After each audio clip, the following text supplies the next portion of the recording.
আজকে এই পার্টটা যেটা আমি আমার সাইড থেকে শেয়ার করবো, সেটা যখন অমিত জানতে পারবে আমার সাথে ঝগড়া করবে আমি জানি। আগের থেকে বলে দিচ্ছি, আই এম সরি অমিত। কেন ঝগড়া করবে? কারণ অমিত আমাকে বলেছিল, রিয়াঙ্কা তুই প্লিজ আর কোনো ক্ল্যারিফিকেশন দিবি না, তুই এই ব্যাপারে পড়বি না, যতটা সত্যি কথা বলার আমরা বলেছি। এরপরেও লোকে যদি কিছু বলে দেন লেট দ্যাট বি, তুই হাজার বললেও লোকে বলবে, যা বলার লোকে বলতেই থাকবে। But being the person that I am, আমার মনে হয় যে আমি পারি না গো, আমি ওরকমভাবে তোদের সাথে কথা না বলে বা তোমরা যখনই কিছু বলো সেটা রিপ্লাই না করলে আমি পারি না, মানে আমি অ্যাজ আ পার্সন ওটা পারি না নিতে। আজকে যবে থেকে আমি ইউটিউব চ্যানেল করেছি, যখনই কিছু আমার ভুল হয়েছে তুমি দেখবে নেক্সট ব্লগেই আমি বলে দিচ্ছি আই এম সরি, এটা আমার ভুল হয়ে গেছে, তোমরা বলেছো হ্যাঁ সত্যি এটা আমার ভুল হয়েছে, আই এম সরি। বা যেখানে হয়তো কোনো মিসআন্ডারস্ট্যান্ডিং হয়েছে, আগেন 1 থেকে 2 দিনের মধ্যে ভিডিও বানিয়ে বলে দিয়েছি যে হ্যাঁ এটা এই না এই, দেখো এটা তোমরা এটা ভাবছো বাট এইটা এরকমভাবে আমি ভিডিও বানিয়ে দিই। বিকজ আমার মনে হয় যে আমি অডিয়েন্সের সাথে সবসময় রিয়েল কানেকশন মেনটেন করেছি। আমি কোনোদিন এরকম ভাবিনি যে হ্যাঁ আমি বড় ইউটিউবার, আমি এরকম তো ভাবি না আমি বড় ইউটিউবার, বাট হ্যাঁ আমি ওই লজিকে ভাবি না যে আমি বড় ইউটিউবার, ঠিক আছে লোকে কি বলছে আই ডোন্ট কেয়ার, আমি আমার মতো ব্লগ ছাড়বো, ভিউজ আসলে হলো। আমি ওরকম মাইন্ডসেটের মেয়ে না, I am a very soft hearted person.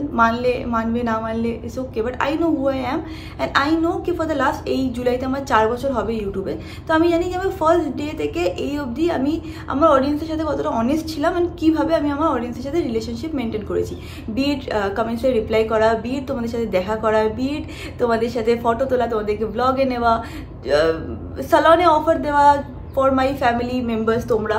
তো আমি জানি যে হাউ আমি আমার সাবস্ক্রাইবারদেরকে ফিল করাই বা আমি তাদেরকে কতটা রেসপেক্ট করি, সেটা আমার চোখ মুখ দেখলে বা আমার বিহেভিয়ার এতদিন যদি তোমরা দেখে থাকো তোমরা বুঝবে। আমি কোনোদিনও হয়তো এটা আসেনি যে oh I am this I am that, কোনোদিনও আসেনি। আমি যখনই আমার সাবস্ক্রাইবারদের সাথে দেখা করি আমি জড়িয়ে ধরি, এই করি সে করি। So this is who I am. আর আমি অলওয়েজ বিলিভ করেছি যে যখন দের ইজ আ পার্ট যেটা আমি তোমাদেরকে বলতে চাই, অলওয়েজ কাম অ্যান্ড সে।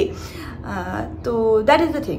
তো সেইং দ্যাট, দেখো যেটা অমিত বলেছে, যেটা ওর প্রবলেম জানিয়েছে বা আমার শ্বশুরবাড়ির লোকেরা তাদের প্রবলেম জানিয়েছে, তোমরা সবাই শুনেছো। But I don't know Y যে এই প্রবলেমটা যখন অমিত ফার্স্ট দিন শেয়ার করে তখন সবাই, মানে তোমরা ওই ভিডিওটা গিয়ে কমেন্ট পড়তে পারো, বন্ধুরা কীভাবে রিয়াক্ট করলো সেই ভিডিওতে অমিত শেয়ার করেছিল। হ্যাঁ না সেইটা তারপরে ভিডিওতে শেয়ার করেছিল, সরি। যাই হোক, তো সেই ভিডিওতে তোমরা সবাই এসে লিখে বলেছিলে যে জয়েন্ট ফ্যামিলি প্রবলেম যেটা অমিত তুমি শেয়ার করছো দ্যাট ইজ ভেরি কমন, মানে কলকাতায় বলো, ওয়েস্ট বেঙ্গলে বলো, অনেকে তো বলেছে হ্যাঁ through out India it's a very common problem. এরকম না যে শুধু তোমাদের ফ্যামিলিতেই আছে, 1 আউট অফ 3 হাউসের মধ্যে এই প্রবলেমটা কিন্তু দেখা যায়। প্রচুর লোকে তাদের নিজেদের স্টোরিও শেয়ার করেছিল যে হ্যাঁ আমরাও এই ইস্যুটা ফেস করছি, এইটা হচ্ছে, আমরা অমিতদা তোমার সাথে ডিলিট করতে পারছি বিকজ আমরা এটা বরাবর বছরের পর বছর ফেস করে এসেছি, হোয়াট এভার তোমরা ওখানে গিয়ে কমেন্ট করেছো, উইচ ইজ ফাইন। যে যা নিজের এক্সপিরিয়েন্স এখানে শেয়ার করতে পারে, সেটা ওপেন প্ল্যাটফর্ম। আমার ভালো লাগে যে তোমরা যখন তোমাদের এক্সপিরিয়েন্স শেয়ার করো। সেইং দ্যাট, তারপর অমিত কি হয়েছে কলকাতায় না হয়েছে সেটাও জানালো, আমার শ্বশুরমশাইও জানালো, সব কিছু জানানো হয়ে গেল। And then I don't know why কি এটা ঘুরে ফিরে it just came on to me কি ও রিয়াঙ্কারই মনে হয় এটা চায় না, রিয়াঙ্কারই মনে হয় থাকতে চায় না, ব্লা ব্লা ব্লা ব্লা ব্লা। আমার এখানে না কোনো হাত আছে, না কোনো আঙুল আছে, নাহি কোনো নোক আছে এই পুরো ইস্যুটাতে। এই ইস্যুটা যবেকার তখন হয়তো আমি আর অমিত রিলেশনেও ছিলাম না। আমার অমিতের সাথে রিলেশন অলমোস্ট এখন যদি বিয়ে আর রিলেশনশিপ মানে মিলিয়ে বলি 12 বছরের রিলেশন। এটা তার আগেকার প্রবলেম। আর বিয়ের আগে আমি এসব জানতামও না, আর আমার জানলেও it wouldn't have affected me because আমি জানি যে আমি অমিতকে ভালোবাসি, আমি ওকে বিয়ে করবো, তো আমি বিয়ে করতামই। তো আমি সত্যি বলছি আমি জানি না, আর আমি এতটা সত্যি বা অনেস্টির সাথে বলতে পারছি, আর আমার ফ্যামিলি মেম্বার্সরাও দেখবে, আমার শ্বশুরবাড়ির লোকেরাও দেখবে, তারাও জানবে যে হ্যাঁ রিয়াঙ্কা সত্যি বলছে, ও জানতো না এইসব ব্যাপারে। হ্যাঁ যখন আমার এনগেজমেন্ট হয়েছে তখন আমি 1% একটু জানতে পেরেছিলাম, আর তারপর আমি আবার ভুলেও গেছি, আমি যে এরম থোড়ি না হয়, বিকজ আমি এইসব কিছু দেখিনি। আমার বাবা একটাই ছেলে ছিল, এই প্রবলেমগুলো আমি আমার লাইফে ফেস করিনি, তো আমার অতটা আইডিয়া ছিল না। সেইং দ্যাট ওই পার্টটাকে আমরা অ্যাসাইড রাখছি, কেন? কারণ ওটা অলরেডি অমিত আর আমার শ্বশুরমশাই বলে দিয়েছে। যারা কিনা বলছো যে না this is not true, I don't think this is true, there is something else to it, দেখো আমি তো খুলে বলতে পারবো না সব কথা because I don't have the permission of it. And আমার যেহেতু আমার শ্বশুরবাড়িতে সংসার করতে হয়, সব কিছু আমার অনেক কিছু এই 3-4 বছর অফ ব্লগিংয়ে আমি অনেক কিছু মেনটেন করেছি, অনেক কিছু বলিনি, অনেক কিছু অ্যাভয়েড করেছি because I had two, and আমি সেটা করে এসেছি বিকজ ইভেনচুয়ালি আমার সংসার করতেই হবে। তো আমি তোমাদেরকে 3-4টা প্রশ্ন শুধু জিজ্ঞেস করবো, 100টা প্রশ্ন তোমাদেরকে জিজ্ঞেস করতে পারি, কিন্তু আমি 100টা প্রশ্ন জিজ্ঞেস করবো না, তোমাদের হয়তো টাইম নেই যে শুনবে। তুমি জাস্ট 3-4টা প্রশ্ন তোমাদেরকে জিজ্ঞেস করতে চাই, যে যারা কিনা বলছো যে না এটা একদমই বাজে কথা, এরম কিছু হতেই পারে না, এটা আগের থেকে plan blah blah blah what ever it is. আমি শুধু একটাই প্রশ্ন জিজ্ঞেস করবো, যেটা অমিত আর আমার শ্বশুরবাড়ির লোকেরা শেয়ার করছে সেটা যদি মিথ্যে হয়ে থাকে, আমরা দোতলায় থাকি, একতলায় কারা থাকে? আমাকে শুধু সেই কোয়েশ্চেনের উত্তরটা তোমরা জানিয়ে দিও যে একতলা কারা থাকে, একতলা কারা থাকে আর তাদেরকে তোমরা কোনোদিনও ব্লগে কেন দেখতে পারো নি? যদি বলছো যে জয়েন্ট ফ্যামিলি ইস্যুটা একদমই না, তাহলে এটার উত্তর আমাকে ফার্স্টলি তোমরা দিও যে একতলায় কারা থাকে, কেন তাদেরকে তোমরা ব্লগে দেখতে পাওনি। ফার্স্ট। সেকেন্ড হচ্ছে হলো যখন আমরা মানে আমার আর অমিতের মানসিক পুজো ছিল, বিয়ের মানসিক পুজোটা যখন আমরা করলাম, তখন আমি, অমিত, শ্বশুর মশাই, শাশুড়ি সবাই মিলে মিশে আমরা পুজো করছি, তারা আমাদের হাতে কিছু দিচ্ছে, আমরা সেটাকে দর্পণ করছি, যা যা প্রসিডিওর ছিল সব করছি। যখন সেটা আমাদের মানসিক পুজো ছিল, আমরা সিঙ্গেল ফ্যামিলি হিসেবে যখন সে পুজোটা করলাম, তখন এতটা ইনভলভমেন্ট, আমার শ্বশুর শাশুড়ি হাসছে, শ্বশুর মশাই সব করছে, সব তোমরা ব্লগেই দেখেছো, সব কিছু is recorded on vlog. Cut to যখন জয়েন্ট ফ্যামিলি মিলিয়ে যে পুজোটা করে, যেটা কিনা প্রত্যেক 2 বছর অন্তর থার্ড ইয়ারে যে পুজোটা হয়, সেখানে কেন ইনভলভমেন্ট এত কম ছিল? যখন মানসিক পুজোটা হয়েছিল তখন আমি সব ইউটিউবারদের দেখেছিলাম, আমার ফ্যামিলি মেম্বার সবাই এসেছিলো, মাসি, পিসি, মামা সবাই এসেছিলো। কিন্তু যখন জয়েন্ট ফ্যামিলি পুজো হলো, নাহি আমাদের বাড়িতে মানে ছাদের উপরে কোনো প্যান্ডেল হয়েছিল খাওয়ানোর জন্যে, নাহি আমার ফ্যামিলির লোকেরাও এসেছিলো, শুধু আমার মা বাবা ভাই এসেছিলো একদিন, বাদ বাকি কোনো ফ্যামিলিকে কিন্তু ইনভিটেশনও দেওয়া হয়নি। অ্যান্ড ইটস ওকে, মানে আমি বলছিলাম যে খুব খারাপ হয়, বাট ফর সার্টেন রিজন ইনভিটেশনও দেওয়া হয়নি। তো এতটা ডিফারেন্স কেন ছিল? What is the reason? Even আমি ষষ্ঠী সপ্তমী দিয়ে সেরকম একটা ব্লগও করতে পারছিলাম না, তোমরাই কমেন্ট করছিলে রিয়াঙ্কার ব্লগে কোনো মন নেই, ভালো করে ব্লগ করছিলাম। ইটস নট বিকজ আমার মন ছিল না ব্লগ করার, it is because of a lot of situation that was there. তার জন্য আমি মানে খুবই আনকমফোর্টেবল ছিলাম, আমি ব্লগ করতে পারছিলাম না। হ্যাঁ, আমি পারছিলাম না ব্লগ করতে।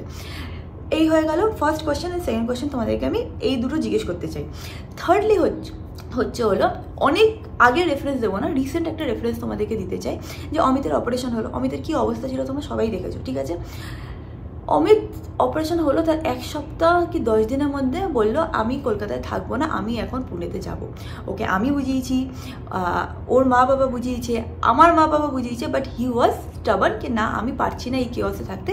যেটা অমিত ওর যখন ও নিজে এই প্রবলেমটা শেয়ার করেছে, তখন ও বলেছিল, ও এই কথাটা বলেছিল যে যখন কোনো রকম কেওয়াস হতো আমি নিতে পারতাম না, আমি পালিয়ে যেতাম পুনেতে, কারণ তখন আমার কাছে একটা জায়গা ছিল পালানোর। তো সেটাই ইটস আ থিং যে অমিতের যখন অপারেশন হলো, ওর এত শরীর খারাপ, অমিত বললো আমি পুনেতে যাবো, আমি এইসব কেওয়াসের মধ্যে থাকবো না। আমরা চলে আসলাম পুনেতে। আর আমি ওকে নিয়ে কিছুতেই ওই টাইমে পুনেতে আসতে চাইছিলাম না, কারণ ও সবে অপারেশন হয়েছে। He was not doing well at all, মানে অ্যাট অল মানে খুবই ওর বাজে অবস্থা ছিল। মানে সেগুলো তো দেখো ব্লগে সবসময় সব কিছু শেয়ার করা যায় না। হ্যাঁ, ওর খুবই খারাপ অবস্থা ছিল, মানে কিরম যেন অবস্থা হয়ে গেছিলো, মানে সেই অমিতকে আমি চিনতেই পারছিলাম না, এরকম একটা মানে মেন্টালিও হি ওয়াজ সো ডিপ্রেসড, উইক, কিরম যেন হয়ে গেছিলো। তো যাই হোক, ওকে নিয়ে এখানে চলে আসলাম। আমি এত ভয়তে ছিলাম যে ওকে এখানে নিয়ে আসছি, এখানে আমাদের ফ্যামিলি মেম্বার নিয়ে এই নেই সেই নেই। ইনফ্যাক্ট ওর ট্রেনেও শরীর খারাপ হয়ে যায়, মানে শরীর খারাপ মানে মারাত্মক শরীর খারাপ হয়ে গেছিলো, মানে খুবই আনইজি ফিল করছে। আর ওকে দেখে আমার ভয় লাগছে। যখন আমরা এয়ারপোর্টে নামি আর সংকেতকে দেখি না, আমার মনে হচ্ছে মানে আমি প্রাণ ফিরে পেলাম যে হ্যাঁ এবার একটা কেউ আছে, বিকজ ভয় লাগে না এইসব সিচুয়েশনে, একা একা ভয় লাগে। বাট স্টিল আমরা কলকাতা আসলাম, সরি পুনেতে আসলাম। পুনেতে আসার পরে ও একদিন কি অফিসে গেছিলো, একদিনের জন্য অফিসে যায়নি। ওর কিন্তু ওয়ার্ক ফ্রম হোমই, পুরো প্রজেক্টের ওয়ার্ক ফ্রম হোমই চলছে। এক একটা প্রজেক্টে এক একটা রিকোয়ারমেন্ট থাকে, ওর পুরো 100% ওয়ার্ক ফ্রম হোম এই মোমেন্টেও চলছিল। তাহলে ওর পুনেতে আসার কোনো কারণে আমি এরকম 1000টা রেফারেন্স দিতে পারি, বাট আমি 1000টা দেবো না, যে একটা রেফারেন্স দিচ্ছি যে তাহলে ওর পুনেতে আসার কোনো কিন্তু দরকার ছিল না এই অপারেশনের পরে। But he came back because ও পার্টিকুলারলি কোনো রকম কেওয়াস নিতে পারে না, একটা লেভেল অব্দিও কেওয়াস নিতে পারে। বাট আমাদের জেনারেশনের যে লোকজন আছে না, তারা দেয়ার লাইক ভাই আমি দূরে থাকবো, পালিয়ে যাব, কিন্তু কেওয়াস ফেস করবো না।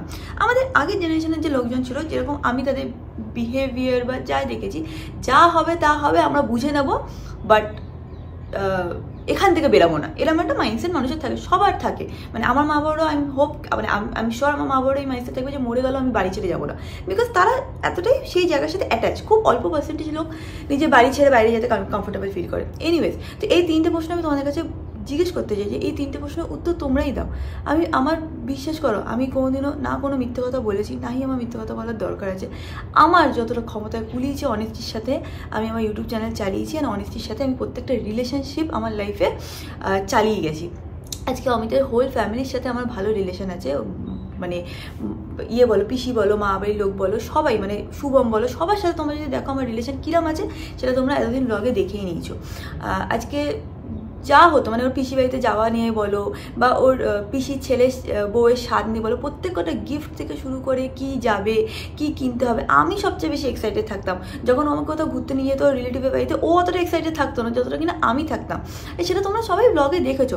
ইভেন যখন ওর মামার ছেলের বিয়ে ছিল, প্রত্যেকটা শপিং আমি আমার শাশুড়িকে নিয়ে গিয়ে প্রত্যেকটা শপিং আমি নিজের হাতে করিয়েছি। যেরকম লেহেঙ্গা মানে গিফটে লেহেঙ্গা কেনা হয়েছিল, সোনার কানের দুল কেনা হয়েছিল, শাড়ি কেনা হয়েছিল, ছেলেদের আউটফিট, সব প্রত্যেক কটা জায়গায় আমি আমার শাশুড়িকে নিয়ে গিয়ে করেছি। তো আমি জানি যে আমার রিলেশন কার সাথে কি আছে না আছে। আমি এখন কী বলতো, আমি আমার নিজেটা হাত কেটেও প্রেজেন্ট করে দিই আমার শ্বশুর শাশুড়িকে, তাহলেও লোকে বলবে বা হাতটা প্রেজেন্ট করলো, ডান হাতটা তো কেটে দিতে পারতো। দেখেছো, এখানেই ওর গলতটা বোঝা যাচ্ছে যে বা হাতটা কাটলো কিন্তু ডান হাতটা কিন্তু কাটলো না।